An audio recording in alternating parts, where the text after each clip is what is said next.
Yes. And so he was a hidden child during the Holocaust. So his father was killed in Auschwitz. His mother was very resourceful and had some amazing stories. I mean, she lived in a convent for a little while, but always managed to light candles, Right.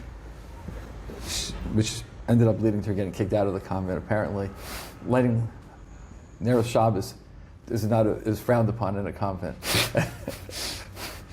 Shocking. My father and his twin brother were in a Catholic orphanage for a little while, and my father always jokes around. He said they were young at the time. The only thing they knew was the Shema, so they would say the Shema every night, and they would go to church every morning. And he said, they would. I'm not so good at the church stuff, so I don't really know exactly what they did. But he said they used to have a rosary, and they would cheat. So if you're supposed to go down on both knees, they would only go down on one knee. And they would. I'm Ksherov. And they would, they would sit there and they would die. God save us, kill them. So that was, the first, 3-4 years of his life, from 7 to 10, 11, and then they came to the United States. As my father likes to say, they lived on the 5th floor of a 4-story walk-up.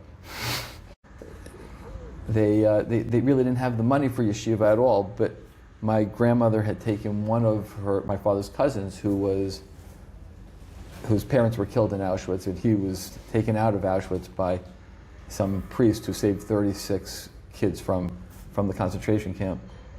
And my grandmother felt that his family was more religious than their family, and that he should go to yeshiva. Mm-hmm.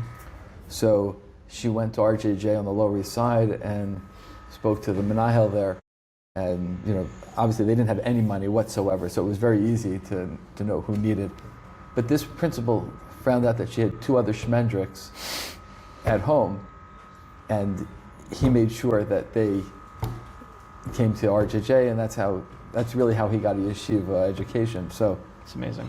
So it's amazing. So this one principal in RJJ who had the foresight to get these 2 schnooks into yeshiva, and now it's like Kefal Keflayim. Right. The amount of people who are from and learn and support institutions, so from this one person's vision. I want to say that I think that you have that vision, Rabbi Dorf. I don't know about that, but I try. But you definitely try. So that's good.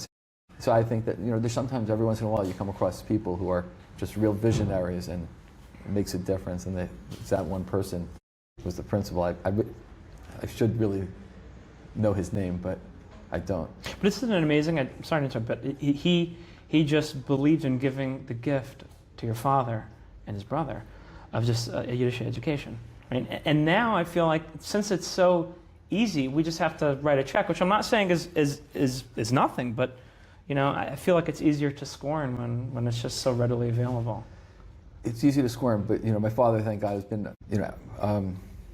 he has spoken at a number of scholarship breakfasts. Mm-hmm. And he's been honored at a few of these breakfasts. And when you hear him speak, it's hard not to say that the scholarship fund is probably the most important fund that we have, because if you give the kid a yeshiva education, everything else falls in afterwards. That's right. That's right.